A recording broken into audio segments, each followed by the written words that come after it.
Everybody, welcome to Winter Haven, Florida, world headquarters here at the studio. And today's a very special day.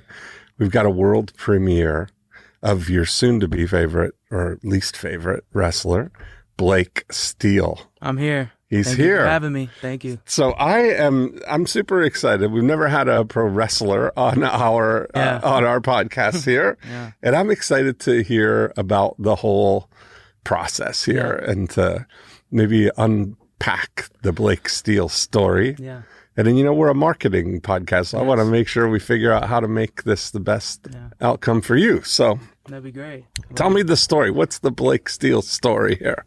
The story is basically my life. It's basically 22 years. I'm 22. It's basically 22 years of every emotion, every single thing coming into one package, which is Blake Steele. It's just you neglect somebody for enough time, and now they're ready to just push back against everybody. And if you want to stay in the way, then we got to get you out the way. That's on you. Yep. Get you out the way.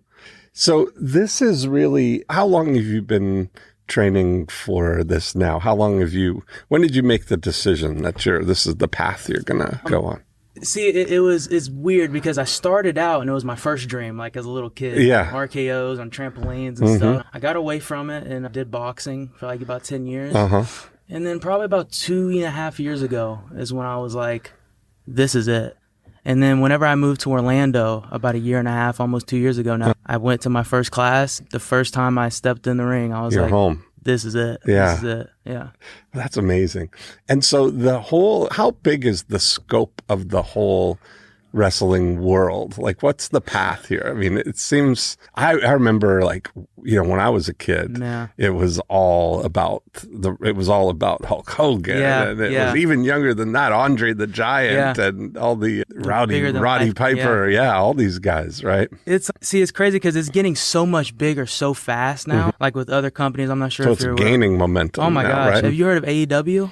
No. It's all elite wrestling, and it's like number 2 now. Okay. And so it's really becoming like an echo chamber of people just getting to it. There's so many more jobs now, and it's really going worldwide. B's going all over the world now. So I'm coming in at the perfect time. It's great. It really has gained a lot of steam over time.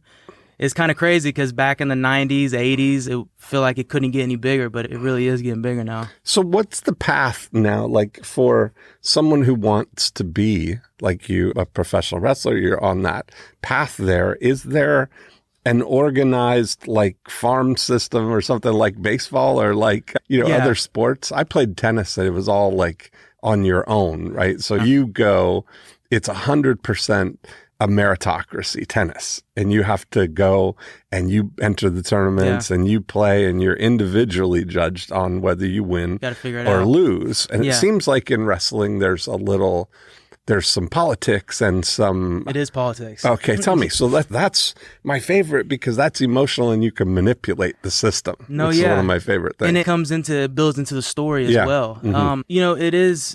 It's weird now because there isn't a linear path to WWE or wherever. That's usually the goal. Now, some people don't want to go to WWE, want to go to the place. It's not really the same as baseball and all D1 sports because you go high school, then you go college. Right, exactly, yeah. It's more of the most basic path would be getting a wrestling school that is good, as good as you can find one. And just, it's hard to say, but you really got to dedicate. So when you say a wrestling school, you mean a training center, you're not saying like being a D1 wrestler. Because most of the people in WWE are not actually even wrestlers. It's not about the wrestling. It's a whole different game. Like a pro wrestling school. Yeah. And they'll take you through the ringer, and then hopefully the hope is you figure it out. And it is kind of the same how you were explaining with tennis, which is, it's kind of on your own. You got to figure it out. You got to go through the politics, how to deal with people, how to lose and win, and just how to improve. But it really just comes on the storytelling. You can train anybody to do a backflip, but can somebody make you feel a story? That's a whole different ball game. Is there so what's the path? Do you need to get chosen by somebody to say, we're going to put you on this show or this tour or this? How does it work? So basically how it happens from what I know is that there is a recruitment page. But basically if you're on your own, so you go to the school and then you graduate the school in a sense. And then you're an independent wrestler, which then you travel the country, the world, and you just wrestle for people that'll book you. And through that, there's videos, word to mouth is a big thing, but you're just kind of hoping for that one person, right place, right time to see you. And you're never a finished product, but at least see the potential in what you're doing or how hard you're working. And then they might just bring you in for a day, might bring you in for a tryout. But it really starts from like what you do whenever nobody's looking. It really does. It doesn't start whenever you're in there. It starts way before.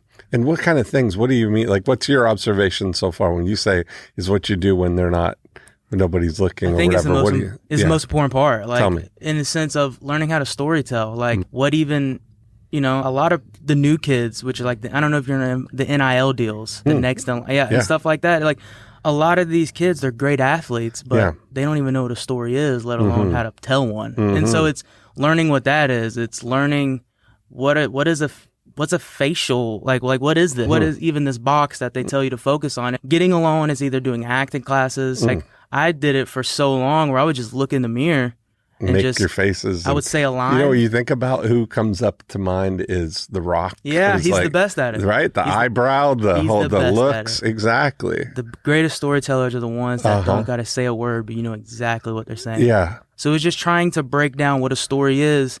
And that's where people, it takes a long time or it doesn't take a long time. And some people, their best things are their ability to storytell, and some is the moves. So it's just what you're good at and then seeing what you're bad at and just trying to improve on it. But it really does start on how to tell a story in your way. Because it's going to be, I can't tell a story the same way John Cena can. So it's just completely different, but you have to find your way. You can't copycat. If I did the you smell and did the, it wouldn't work. Right.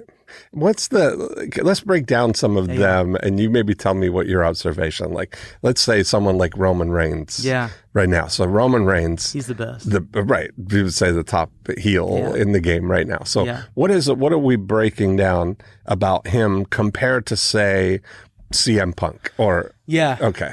So straight edge and the big difference with Roman now is that he's in this position where he's built up so much equity in the company to where he can really tell long form storyline. You know, it's not just a one segment. Well, he used to be a face, right? He and it didn't work. Right. You know, people people hated him for a long time. But it's just because it wasn't his voice. It wasn't him. It was what they wanted him to be. This is just from what I think, from what I would always hear. And it got to a point to where he just, from what it looked like, he just said, screw it. I'm just going to do exactly what I want to do. And he played into, you know, he's from the biggest lineage family of wrestling ever. And I'm the tribal chief. I'm the head of the table. And then he went heel. And when he went heel, it just seemed like everything connected. And, you know, CM Punk, it's different because Roman Reigns really was kind of like the golden goose child for a long time. And it took over 10 years for him to even find the voice that built him here. But CM Punk was kind of the opposite, which was the diamond that kind of just fell through all the thorns, and he wasn't supposed to make it. He was a true independent wrestler. Like, he traveled the world, and I don't know if you ever heard the pipe bomb that he dropped way back in the day where he went out to cut a promo and just completely went off script. Okay. And just told them all off. They cut his mic. And oh, wow. So, but then people like that too. Yeah. You know, how many people want to say that to their boss? Yeah, you know, right. Say whatever they want. Yeah. So it's just a completely different way of storytelling, which one is, I'm better than you, and if you don't like it, I don't care. Right. And the other one, CM Punk, which is, these people are trying to belittle me, and I'm just not going to let it happen. Right. And even the fans. He was even the fans, like, you come to me with stuff to sign, go get a job. Like, he was very, like, was very hardcore. Yeah. So, but then again, but it's all trying to make people feel something. Right. That's it. It's just trying to make people feel what you're saying. Yeah. Is there, so did CM Punk, he started that whole, the straight edge society or what? Yeah. Tell me, like, how important is having, you know, an alliance or a group or a... See, it's interesting because my take on, like, alliances and group and stuff is that it works if it works, in a sense of, like, the nation of domination stuff. Like, now that, like, if you can nail something like that, you're golden. But there's been so many factions and group came and have just completely fell on their face. And I think it's because, you know, the higher ups are putting them together and just, you know, go figure it out. What you have to do, sometimes you just got to make lemonade with it. I'm not going to say I'm the biggest fan of groups because at the end of the day, it's a 1 versus 1 unless you're doing a tag team or something like that. But everybody wants to win, you know, and if you lose, if they can win, they're going to take that deal. So it's a cold business. But if you can find people like the Shield, Roman Reigns came in with the Shield with Seth Rollins and Dean Ambrose. And it just worked because they were best friends. And they all had a chip on their shoulder and they all wanted to really get it. That's when it works. But the factions nowadays, it just seems like it is very, hate to say it, but it seems like it's really scripted. It doesn't seem... Well, that was going to be my question. It's like, you know, is wrestling real? No. yeah. As real as you make it. Yeah. Is somebody at the top making these stories? Like, are there story editors or story creators that are producing these things and having conversations with certain refs, picking them up? Okay, here's who you are. Here's what you're going to be. Here's the storyline. You play this role. Yeah. Or are they finding the stories? See, it's weird. Like when it comes to your character. Yeah. That's where they give you, most times, they just give you a character first off. You just got to try to figure it out. Unless you come with a better idea, which is, you know, probably not the easiest thing because they've been doing it for 100 years. And then when it comes to the individual stories, like you versus this person, you usually have a producer and you have what you got to do. And there's some leeway, you know, the more you do it, there's some areas where you can kind of do your own thing. But a lot of times they give you a story and you just got to go out there and trust yourself you're a good enough performer to pull it off or to find a way to change it to make it work. What do you take? Is there people like, let's say Logan Paul, for instance, as someone who's come in from outside, but come in largely because he's got such a huge audience. That's the reason he was fast tracked and brought in, because he's bringing a lot of eyeballs. He's bringing the heat, right? Exactly. I love him. I'm a huge fan of him. Yeah. And I think the problem with wrestling, and I think they're starting to accept him now because he's showing that he actually puts in the work. Well, that's what I mean. I'm wondering about this. I haven't seen any of his things. I just see the periphery stuff. But is he a heel or a face or out? He's still figuring it out. But I would say he's a heel. I mean, he didn't. I know when he started, he would say he didn't want to be a heel. But the second you say you don't want to be a heel, that's 101 for people to make you a heel. Right. I mean, everybody was booing him because he's the superstar. He's this young, good-looking guy with the money and the girls. Yeah. But he really put the work in. He really went out there. He's nailed it every single time he's walked out. So I think even if people want to be upset because it's like, I've done this for 10 years and I'm still struggling. But if you were in his position, you would take it too. And I think he's really capitalized on his opportunity. He's really become one of the best. He's really good. He really is. But he understands how to tell a story from years of doing YouTube. He knows how to put stuff together. He knows how to get people's attention. So it's kind of obvious. And he's got an audience. And he's athletic. Well, that's, I think, part of it, right? I'm piecing together the components now, if you look at it, that you look at all of them. I mean, your physicality is certainly one element. You got to have an enviable body or appearance, a look. That's exactly right. That's you growing out your hair and your beard and all that stuff. It's got to be a memorable, one-of-a-kind looking guy. What's your, persona? Do you have a costume? Or how do you present Blake Steele? Or are you developing that?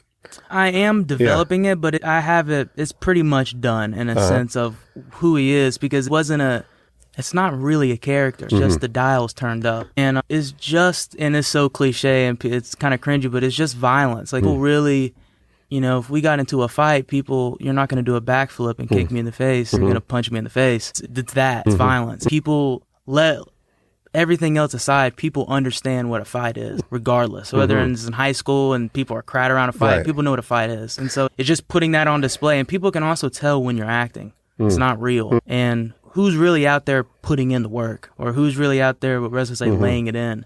And because I know I would say probably undersized from a lot of the other guys. Roman Reigns, 6'4". Yeah. A lot of guys 6'5", 6'6". Yeah. So you got to make it up on your own way. My way is just like going full speed and just being as violent as you Would you remember, so thinking about that, Mike Tyson was kind of like in the 80s, Mike in the 80s with the black shorts, no robe, walking out to that just doom music. That was it. Yeah, a single the thing. Guy. Walking out and then just punching you in the face. That was just staring at you, right, Bell, exactly. I'm going to punch you in the face. Right. Yeah. And that's the thing, but you always got it. And he never had to say a word. Yeah. he just was the master of it. And now he wasn't, that was just him, and Mike went through a lot of stuff, but it's the key of what made him who he is. He walked out with the same outfit on. He did the same thing every time. And his finisher was his hand hitting you right in the mouth, and you're going to go to sleep. I love that. And that was I think it was him. I mean, you hear the famous saying, everybody's got a plan till I punch him in the face. Yeah. That's him. Yeah, no, that's literally the embodiment of him. Yeah. So that's kind of, so bringing those kind of elements where it's not so much about the wrestling dance that you're choreographing with people. You're coming in, you just want to be the guy that's coming in, you're coming in to win the fight. Yeah, I'm coming in to win. And like every move that I'm doing is to win. You know, like a lot of these guys, they want to be cute and do stuff for the camera, which I get it. You know, I really do, especially in the TikTok era and stuff like that where now, but what's fast don't last. That stuff doesn't last, and you can't do it forever. But people just want to see violence. When you go to a fight, when you go to an MMA fight, when you go to a wrestling match, you always, what's the biggest reaction? For the most part is whenever something comes off the top rope, a super big finish, a big move, and it's because people feel it, hear it, they feel it, they see it, that hurts. They like that. So I'm just going to do that. And then it seems like your ability to talk and talk the game is really a big piece. That is the piece of it. Yeah. There's not, as you think about it, the most famous or the best, the most successful ones are really the most outspoken, extroverted, loud, you know, animated kind of things. Are there any, and maybe I'm missing it out, but are there any examples of like introverted, quieter? See, it's weird because like, I would say a lot of wrestlers are introverted, but it's just, you know, you're putting on, like I would say I am. Yeah, no, I get that. But it's just, you know, when you have a character and it's, I think it comes down to how well do you know that character. And I mean, the best version of this is all the GOATs, which is John Cena, Roman Reigns, The Rock, Hulk Hogan. All these guys, they all had a good mouthpiece on them. Every single one of them just comes from how well do you know this person you're playing, or if it's you, how well do you know yourself? And then how can you say it in a way to where everybody can understand what you're saying and feel it? And that's when it comes to bring it back around. It's fundamental storytelling. It really is. Have you taken any like acting classes or performing classes or no? I've done anything like that. I've done some acting workshops and stuff like that, but no, I mean I've done a lot. I've read more acting books than I've done any acting classes. I had theater in high school. It just wasn't. I loved it, but it wasn't it. But I read a lot of acting books. and I've done a lot of looking in the mirror. As part of it, have you done any improv classes or anything? No, I actually do want to do some improv. I think that would be like a big thing. I think like improv and comedy would be a big thing, because what you want, from my observation of it, if I'm now taking in the role of, if I'm going to craft this persona, what I look at and see is that would be part of it, is being quick-witted, like being able to, and almost be, if you're going to be that thing, there's got to be a level of, insulting and, it's got to be real, dismissive, exactly for people. And that's got to be able to think on your feet and say those things. So I think that might be a good thing if I were going to in video games, when you kind of power up your character and you dial up, you need we need comedy, we go to 11 here, we need good looks. You got to know the dials. You know the dials for building the ultimate heel there. Yeah.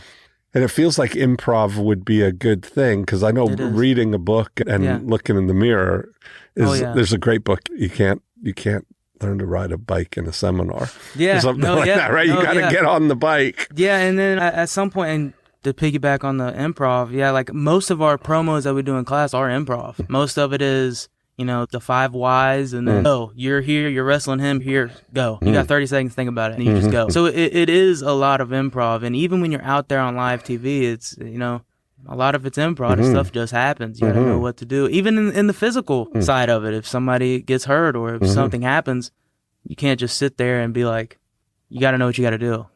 Can you sing? No, I don't think so. I don't think I can sing. I haven't really. Your mom's waving her head. I cannot. I don't know why she's saying that. Okay. No. That's definitely not my strength. Can you rap? I don't think so either. Okay. Like, I mean, see, this is where it gets weird. Yeah. Now, I did make music for a while. I remember that. Yeah, but I'm just gonna go with the answer no. Oh. I think, yeah. I think what I found fits me. I think right. the wrestling fits me more than rap. Yeah. But I'm saying, I'm looking at it from the different things like that. Yeah. It would be an advantage, a differentiator if you're also a rapper. Or also, you know what I mean? That's if the John you could Cena spit story. Bars, Yeah. exactly. Yeah. Like that kind of thing Yeah. would be an amazing thing. So I look at it from how many different ways can you come at this and build an audience kind of thing. Like it's almost like because one of the things that creates emotion, which is what you want people emotionally attached to you, whether it's they hate you or love you. And some people are going to love you because they hate you. Right? Yeah. We love to hate people. Is all of the components of that, both the visual, what you're saying, the things that are coming out of your mouth and the way they're coming out of your mouth, from voice training or theatrical kind of way but has to be natural. Yeah. We're not talking Shakespearean kind of thing there, but there's definitely a way that you listen to these guys talk, you listen to Roman Reigns and you look at, there's a meme going around with him where he's looking at the camera just whispering, acknowledge me. Yeah. You've seen that. Yeah, I know exactly like that. Yeah. And that's kind of like just saying it's getting the tone, right? That's acting in a... It's just you're doing it. Yeah. You're not, you're not doing the, hey, brother, let me tell you. Right. It's, I don't know if you know who Bray Wyatt is? You ever heard of Bray Wyatt? He's probably my biggest inspiration when it comes to wrestling. And it's like my biggest compliment ever is I can say I'm like him, which is amazing. But the way he delivers promos, and it's the same way with Roman Reigns. It's a completely different style. He has a very dark, like demonic character, Bray Wyatt, but it's the same thing. And when you look at them, they really believe what they're saying. When they say like, I'm gonna smash you, they really truthfully believe it. Oh yeah. And from what they're portraying, and people just love it. Even if you're playing it back, whatever you're doing, whatever angle you're doing, people love to feel that because you're being real. And a lot of time, especially now, because it is sports entertainment, it seems like we're all just playing a character. It's not really what this business was on. This was, we're trying to get a job done here. The guys, like the top dogs, they all get it. You got to believe it. For sure. Think about my dials. It's every one of the thing, when you talk about what you say, it's carefully phrasing, because some things become catchphrases, right? Like you think of every, have you got a catchphrase yet? Or have you got a... I don't think so. I don't think a catchphrase. No, like and all the ones that I've seen, like the infamous, like the Steve Austin, what? All the they're very organic. Yeah, they're very like they just happen. Like people are screaming it. So I don't know. Maybe we'll see it whenever it's smelling what the Rock is cooking. Yeah, and that was just you just said it on the spot. Right. So it's just. I think it has to be organic. I think that has to be. Maybe it doesn't. Maybe I just haven't figured that out. Do you watch movies? Yeah, I love movies. Yeah. I love them. Do you like some of those lines in movies? Like that's the art of it, is making it seem like it's organic. Yeah, yeah. Like you think about, I was using the example of you complete me. Yeah. You remember that, right? Yeah. So that felt like it just rolled off the tongue, or you had me at hello, or any of those things, right? On the things where that, when it's acted well, feels organic and feels like that's just what happened in the moment. Yeah. But you imagine how many different attempts or how long somebody sat in a room thinking through that scene and playing around with the words. How many times they said it. That's what I'm saying. Exactly. So I think that I'd definitely be looking at creating them in my mind, because they're going to come out. I mean, Muhammad Ali. Yep. Is a perfect example of someone who said every day was a different He's the perfect example thing, right? Yeah. And so you look at that. There's been anybody like that since, but he carefully, I wish I could remember the story of how he actually started doing that, but he heard somebody do something like that and they mentioned it and he started doing it. Yeah. And it became such a big piece of who he legend, is, Yeah. And I think that even those things, if we've got to, if you can dial up the things that you can control, and really excel at those things, that's, I think that's a big piece of it. Then from another standpoint, now we're at a point where you can build your own odd, like you look at where, we talked about Logan Paul coming in with his audience. Yeah. That's a big piece. And that's your true independence in a way, right? That's where your advantage is going to come, outside of whether somebody's going to choose you or not. It's out of your control in that way. Right. Like MMA is more of a meritocracy than, because it's a real thing. And there's a lot of the same story lines and stuff in there, but it's really about the fight. And it is. Yeah. And then, but even above that, like UFC, they, like all of their fights, it's all built on anticipation. Mm-hmm. Like it's all anticipation. Like, I can't wait for this. I can't wait for that. And they just figured out a formula on how to tell the stories of their fighters. And I think that's something that I have struggled with, is learning how. There is an independent wrestler, his name's Encore Showtime, and he's probably one of the only independent wrestlers in the world that like really focuses on building his own brand. And it's interesting because he's a good guy. So it gives you a lot more freedom to do things and to say things that you would want, know? And I'm still in the place of like trying to figure out how to build my own brand, but also staying true to who I'm playing as well, not really keeping a line of what is what. So that's where the problem is, because the character is very aggressive. So it's been a battle to try to differentiate how to, when to, how to, and all of that, how to build that. So that's been the challenge. But then like Logan Paul comes in and he has it. They can't tell him what to do. He is the guy. He's the guy, and that's because he built it. So, and same thing with the other independent wrestler, which is, he has equity. He knows how to get people on his side because he's doing it. Yeah. I look at these the journey is often a big piece of, what gathers the momentum as well. Do you know who Destroying is on YouTube? Okay. So example of a guy who's, just for people listening, he was a place kicker, field goal kicker for University of Central Florida. He was becoming famous building his YouTube channel, and then they lost his scholarship because they made him choose between doing his YouTubes or playing college football.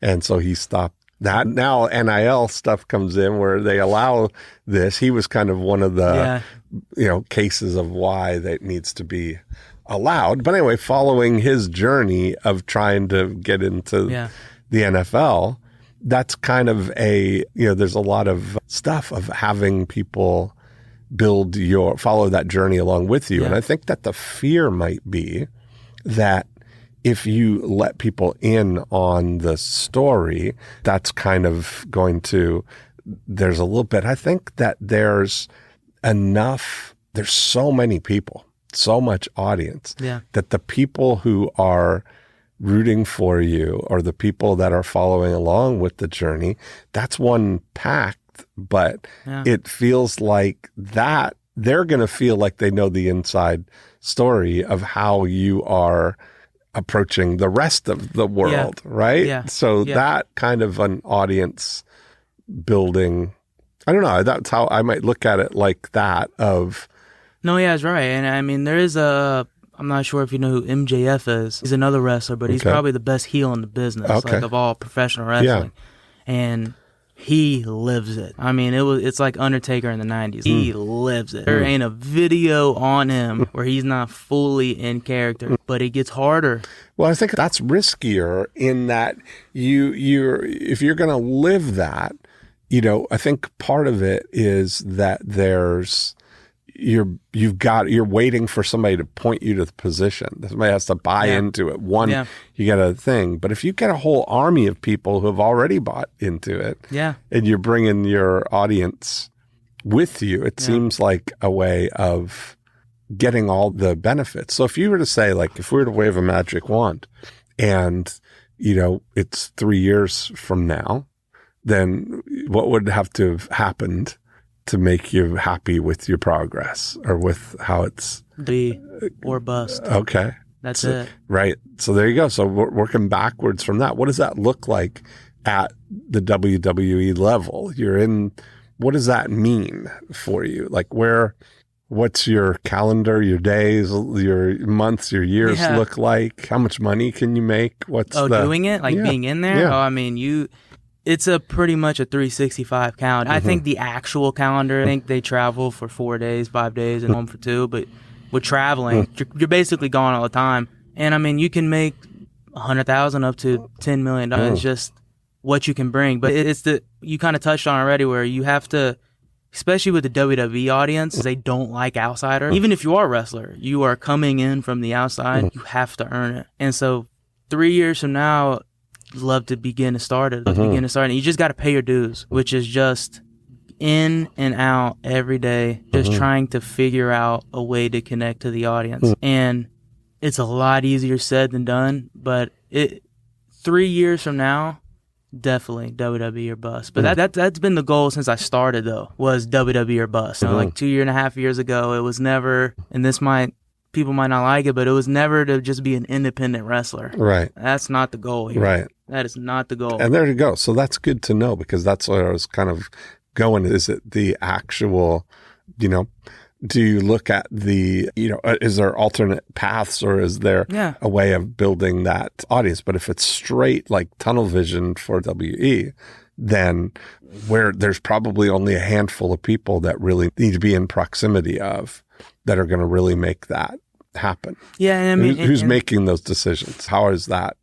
And that's another thing where it gets weird. It really is. It's not like a football scout. Right. Scouts go out That's what I'm trying to figure out. Now, there is a gentleman. I actually met him twice. Matt Bloom, and he's the head coach of NXT. I met him twice. I met him at a basketball game, then at work in Orlando randomly. But there's a couple people that make those decisions. If you can get in the room with a Matt Bloom, there's that. But they also have people that you don't even know that do go out to wrestling, like independent shows, and look. And to build, like WWE is the main goal, but that's not going to be the only people I ever wrestle for. But the goal is you get into an organization where there's at least proof of people coming out of here, not just some wrestling place. Like a TCW, Winter Haven, at it. They've sent some people. It's places like that. It's people that run TCW or other places around the whole country that just have an in. Even with wrestling schools, like if your head coach has an in, it's a lot easier. But if not, wrestling, even though it is so global, it really is. It's very tight-knit. People know a lot of people. So in my mind, and from how it's explained to me, is if you're good, they'll find you. And if you go and search for them, which you always do, but the best person in the room always gets found out eventually. Yeah. And you also try to get a tryout. A tryout is a big thing. Okay, that's what I was wondering. Is there like, how many wrestlers are there like in WWE? If we were to look at their payroll, I don't even know. Whatever. WWE is also NXT as well, which is their developmental, which would be like if I get signed, I would go to NXT. Yeah. And that's in Orlando. I would have to say 400, 500 under just everything. Because there's a lot of wrestlers that don't even wrestle. Right. That are signed, travel all the time, and they're not on TV. Right. So probably 400, 500 people. In the big scheme of things, it's not even that much. And it's like a contract. You're just under. It's like a job. You're not competing for. There's no. It's not like purses or prize money, or they're not, because it's an entertainment. It's being on the show. Yeah, but they think about it like that, though. Yeah. I mean, they do, like, wins and losses aren't the same as a boxing fight. Right. But I'd be lying if I said they don't mean anything. Now, there's a way to get over without going over in a sense, but.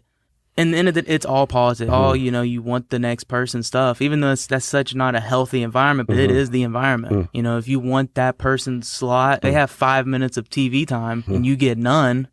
You want to figure out how to do that. It's really cutthroat, but it's just the business that you're in.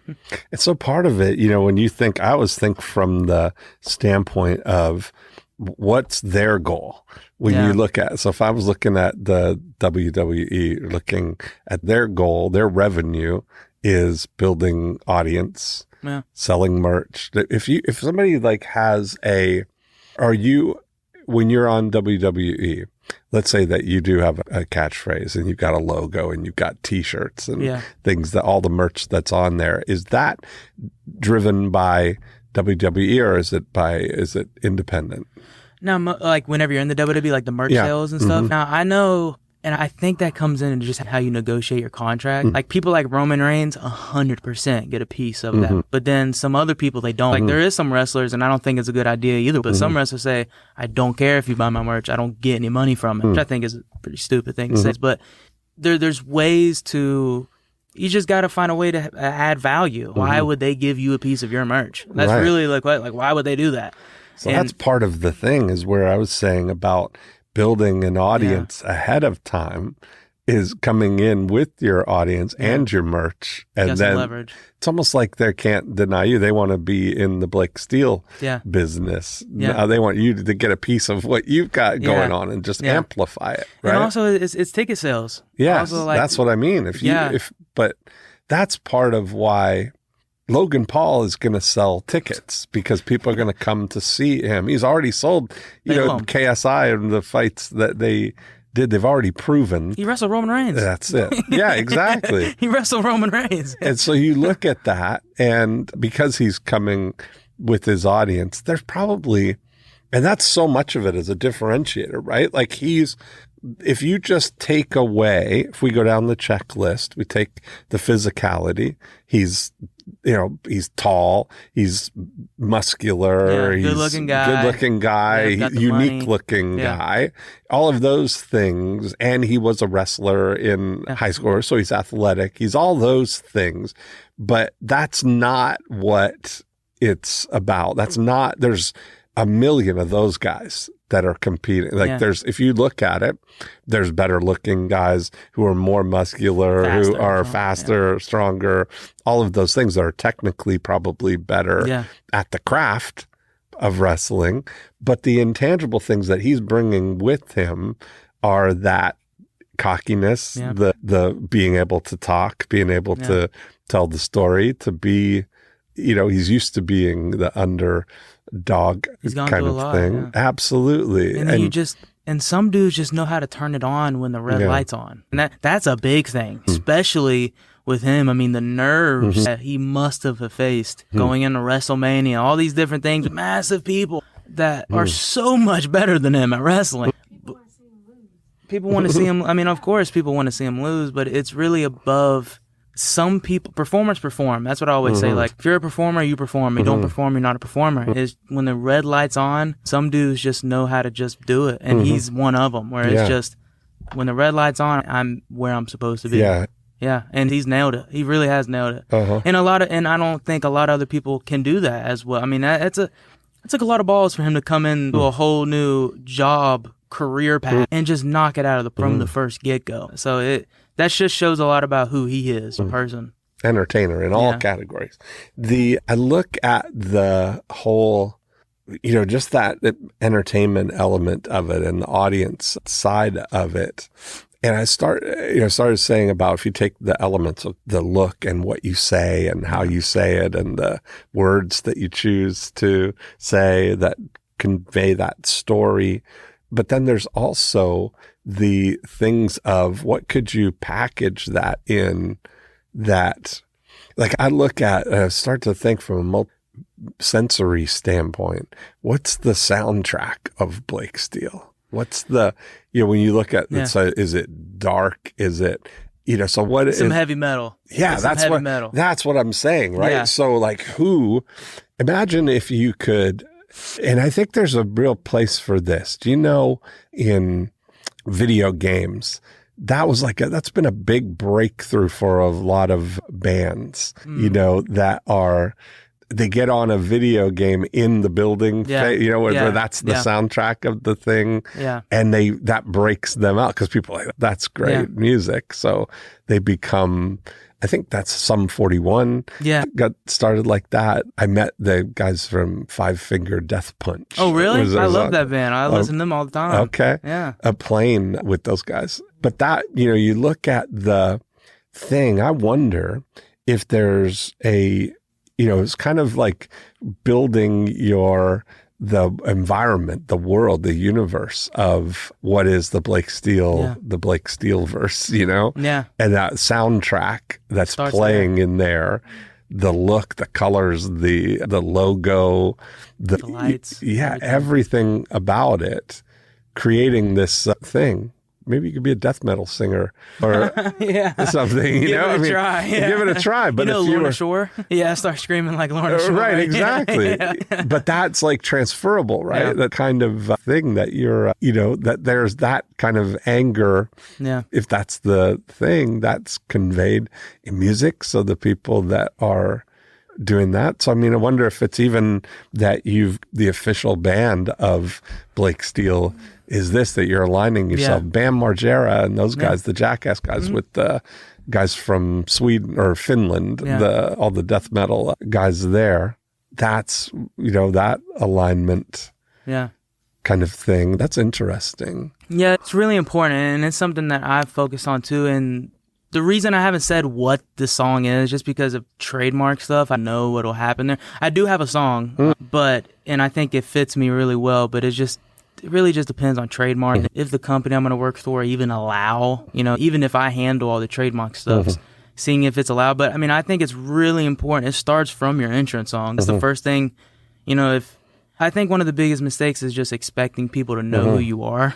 Well, you can do, so this is interesting, like as far as music goes, I know a little bit about it because my friend Nick Nanton is a lawyer, and I was talking about, I have a podcast that we were doing called A Perfect Life. And I was talking about, the Phineas and Ferb theme songs could possibly be the best day ever. I was talking about using that as the theme song for the thing. And what I found out is licensing that is a different animal, but doing a cover version of it. So if you had a band that is the official band of Blake Steele, that they did a cover version that's slightly, interpreted to be for you. And even if you added different verses or whatever, so you're either sampling that song or covering it, that those things are statutorily covered, that there's just a fixed royalty that's paid on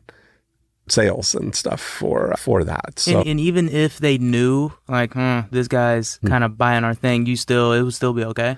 Yeah, usually. I mean, so it's That's like anyone can do cover versions of things, and it's like, and it's a nice workaround, like all the things, like all the people who cover versions on YouTube of all their favorite things. It's all standard licensing things, right? So if you're only distributing it on YouTube, or you're not selling albums, you're just creating this as your own version. Yeah, your own version of it. That's the theme song of your journey or whatever. Yeah, it would have to be the one that I've been sitting on it for a long time, so it would have to be. But it comes back to the music is you, the audience. They gotta feel it, and music has played a big part in me, just in my life, just the person behind it. And so it's like when that music hits and the lights, how you come out, how you walk, how you move, everything is a part of it. There's not a single step that you take that is not a part of it, even if you mess up. But you look at this, like that might be an interesting thing to have your, like, even if you can't sing or whatever, but being part of that performance of that song, that there's probably some part of it that you could add to it that has in your thing. This studio where we are here, I don't know if you saw the big room, the big sound studio. They've got that infinite white wall. They've got a big LED wall.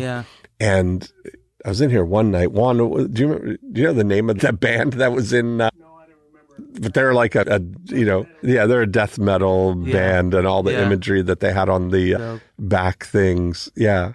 And so there's lots of, I think there's kind of cool opportunities there for building audience. Like I just look at it for building audience from every angle that you can, is really, that's going to suit, it's going to be a valuable thing on the part of the journey. It feels like precarious to me to not to have my future dependent on somebody else. Yeah, so it's basically appointing me or approving that I can do this. Yeah, it's almost like it looks like you've got the opportunity to go in, you're saying WWE or bust. It's like, you're on the way. We're storming the Capitol. Kind of. We're storming it. We're storming it storming and it. build We're storming it. your audience. And I think do you follow DJ Khaled? Yeah, I do. Yeah, she was just talking about DJ. But DJ Khaled is like, that guy is living his best life. Yes, he is. I mean, yes, he is. Do you know what I mean? He's 34 million followers on Instagram. He's chilling. Yeah. Yeah, he's having a good day. And that's just he is so authentically him. Yeah. And you would argue that, and he'll tell you that he doesn't play any instruments, doesn't have any musical ability, doesn't have. Yeah. But hey, he has those one-liners, though. Yes. He has those one-liners. He's got them. God did. Yeah, God did. Let's go golfing. Yeah. That's his newest Another one. Yeah, he's got them. Yeah. He's nailed it. Yeah, I think that's all part of the thing, that if that's, it just seems like hip hop is the sound of the nation right now. It's the top thing, I guess. I don't know how big death metal audience is, but that might be the perfect subculture audience. I mean, wrestling for you in a way, but wrestling's like that. Yeah, not a lot of hip hop in wrestling. Yeah, that's the wrestling fans are crazy. They're definitely the heavy metal group for sure. But you remember, it's funny when you think about cover songs as a way of people breaking through. I think about Limp Bizkit when their very first song they did was Faith. George Michael. I haven't heard that one. I know. I'm familiar with the band. I've listened to a lot, but I haven't heard the song. No. Yeah. So and it's the most amazing version, like George Michael's Faith, which is like the poppiest of pop songs. Yeah.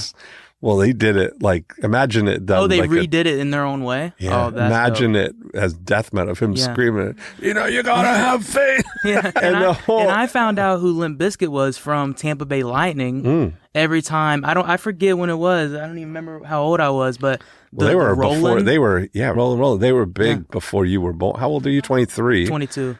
You're 22, so they came out, that's like 97, 8, 9. Yeah. When Limp Bizkit was at the peak, and that was the way I break stuff. Yeah. That's there. Yeah. So you look at that. That was their entree into the world. There was Faith, because the video and everything about it was just, and was singing it terribly on the song, but it's but that's what happened, Yeah. So there's a cool way around it. But I think, man, there's something, if you can create a movement too, in a way, like I think about all the different things where if you study what Jake and Logan Paul did, when they were first coming up on, 7 years ago, let's say 8 years ago, when they were first coming on to the YouTube scene, fastest, each of them the fastest to get to 10 million subscribers in a year. Part of the thing was that rivalry that they had built up against each other, that you were definitely, I remember Philip he's 15 now. So Philip was 7 when he came here. And that was like the heat, the part of that. And the whole school, everybody was either, you're in the Low Gang or you're a Jake Pauler. You had to choose, and you were wearing Maverick, your Maverick gear. I still have a Maverick backpack. That's hilarious. The gold Maverick backpack. I know exactly what you're talking about too. Yeah, I'm a huge fan of him. I watched him for a long time. Right. And the bird, the Maverick bird was the actual bird. The thing. So what I was thinking about for that was, if you take that, like Destroying and DJ Khaled and what was the daily, the vlog that Jake Paul was doing of watching people go through the process. Yeah. I think there's something to that it's a reward. You're almost like that whole thing. Your audience is like a sleeper audience. Yeah. That they're in on the whole thing, that to the rest of the world, when you do get a WE, that the Blake Steele persona, they know the journey to get there, but everybody else will still be attracted to No, yeah, and it's interesting, and it's something that, you know, even my mom would tell you, like, it's been something that I've definitely battled of letting people in, just because of, and I'm sure it's slightly an ego thing, like, you know, I built this character, you know, I'm not gonna, you know, it's funny I'm saying that, but now they know now, but it's interesting because I've always been in the mindset of like, I'm not going to let people anywhere near Blake. There's no way. Because the second I do that, if I go over here and to do this, they're not going to accept it. They'll see through it. But, you know, within the past month, and it's interesting that we're talking about this now, within the past month, it has started to change a lot in the sense of everybody kind of knows anyways. Like, everybody kind of already knows. But, you know, it has been a battle. That's been the biggest battle of mine, is just letting people, even when I post on Instagram, it's very selective. It's very, what would I want people to see? And then maybe that's probably the problem right now, is I'm just not letting people in. Yeah. But maybe that's part of the thing, is that you let people in under that Blake Steele banner. That what would Blake Steele do? You know, if you take on those things, what's the voice, the message, the things that he would want to get out there, you know? Because I think that's it. Everything is happening out there. That's really the only thing that matters. All the other stuff that's going on in, you know, making faces in your bathroom mirror and all that stuff and reading the books, that's all happening in your inner world. Yeah. And it's so, there's a lot of opportunity to be sort of comforted by that, because there's no risk in that. Yeah. There's no like putting it out there and being real. Like, you look at part of the thing about DJ Khaled, it's almost he's a caricature of a real person, you know, but it's so, we buy into it. That's who he is, you know? And like, you know, with me, it's really not like, you know, I say this to drawing the line between the two people, but they're really, if I'm being clear, there's not really a line. It's just a dial. It's just and it really is a flip of a switch. And in a sense of, you know, like this, the backstory of the character is me. It's not like I didn't sit down and was like, how does this sound? It's me. And, you know, I would always. It's you amplified. That's and it. Exaggerated. Yeah. But it comes from a very true place of like, you know, I see the NIL deals. And this is part of the Blake Steele thing, was just like, I don't really care when it comes to like, if people get upset by things. I am coming from not a negative way. I'm coming from a mean way, but like, I see all the NIL deals and it's just hard not to cringe. It's hard not to cringe. I'm just like, I'm gonna take those spots. I'm just gonna take those spots. There's nothing that a javelin thrower or anybody else can do. I'm gonna take those spots. Right. It's gonna happen. Yeah. And that's real. Even though like it sounds like, oh, he's cutting a promo. That's real. I really am. I get it. But there's the thing, is that those NIL things are rewarded after the audience is built. That's the reason that they're giving them this name, image, likeness deals, is to latch on to the audience that they've already built. Yeah. You know, and you look at, I think in a positive way, have you been watching Deion Sanders, what they're doing in Colorado with the football program? No. Okay. Do you know who Deion Sanders is? Okay. Yeah. So that, you know, that guy, if you watch him, Coach Prime, you watch the all of their stuff. It's Well Off Media is their YouTube channel on YouTube.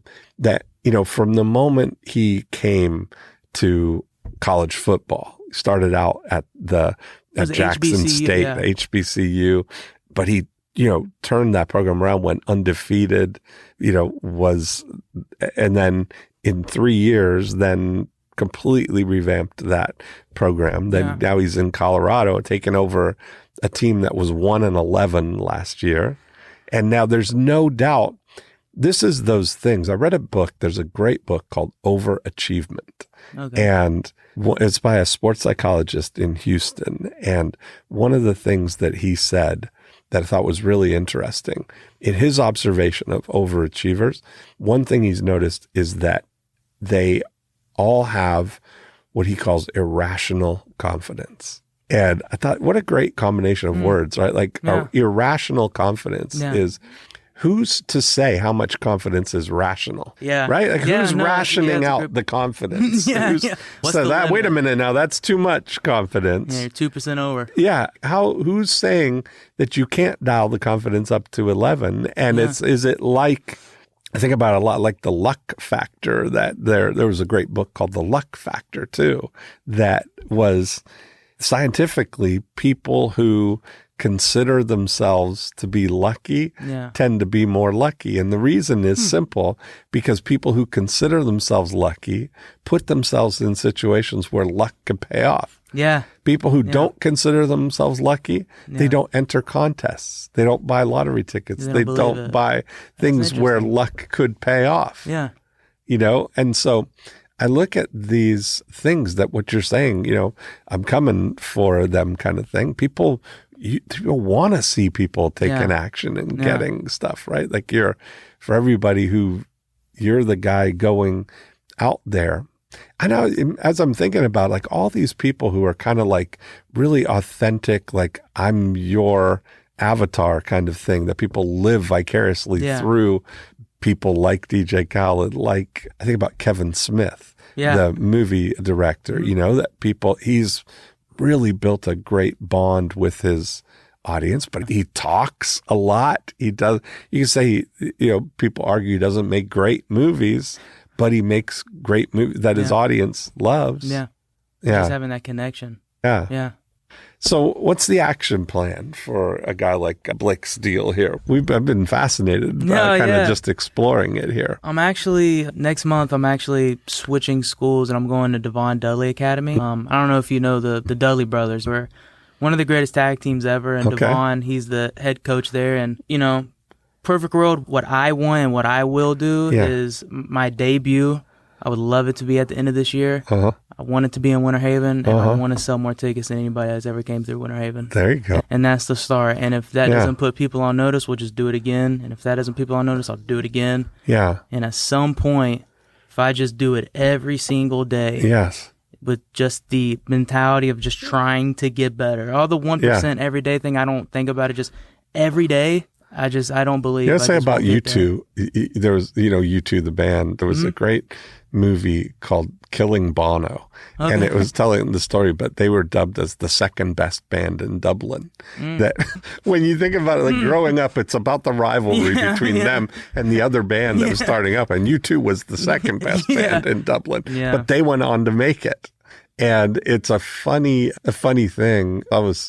I've said to Damon John, we had him on our Out of Marketing podcast, and we're talking about him selling his hats in Queens on the corner, that he had to, if you're going to be a global hip hop brand, you got to be the most popular brand in Queens. Yeah. And that's, I think if you're going to be the biggest wrestler in the world, you got to be the biggest wrestler in Winter Haven. Oh, yeah. You know, you think about that as it's a great start, because all these little things are a microcosm, you know, of the bigger picture. And I just want to bring the best storytelling that really just Winter Haven's ever seen. Yeah. That's really it. And then I just want to, from there, just I love it. It's almost like American Idol. People want to watch your journey, support the hometown. Vote you to go on. Support the hometown. Exactly. So cool. Support or hate them. Well, I'm very excited. So 3 years from now, part of why I was excited about doing this was that this will be the genesis. When we look back 3 years from now and you're on the main stage at WWE, we'll be able to say we called the shot right here. Yeah. We broke the story. Yeah. I like it. No, yeah. Thank you for having me. Yeah, it's been awesome, this is so dope. Awesome. Love it.